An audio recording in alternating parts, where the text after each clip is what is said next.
போதைப் பொருள் விற்பனை விவகாரத்தில் காவலரை கைது செய்யப்பட்ட சம்பவம் வேலியே பயிரை மேய்ந்த கதையாகியுள்ளது.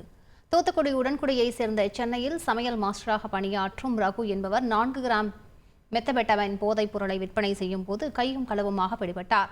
ரகுவிடம் நடத்திய விசாரணையில் திருவண்ணாமலை ஆரணியைச் சேர்ந்த நெசவு தொழிலாளி கண்ணன் என்பவர் சிக்கினார்.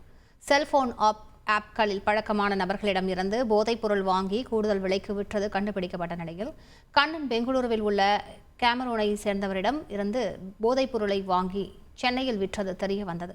தீரன் அதிகாரம் 1 பாணியில் மாறுவேடத்தில் மறைந்திருந்து கேமரூன் நாட்டை சேர்ந்த ஜோனதனை போலீசார் பிடித்தனர். அவர் வசித்த அறையின் கழிவறையில் வாசனை திரவிய பொருளில் 50 கிராம் மெத்தபெட்டமைன் போதைப் பொருள் பறிமுதல் செய்யப்பட்டது. ஊருக்கு ஒதுக்குப்புறமாக உள்ள இடத்தில் ஆய்வகம் அமைத்து போதைப் பொருள் தயாரித்தது அம்பலமானது.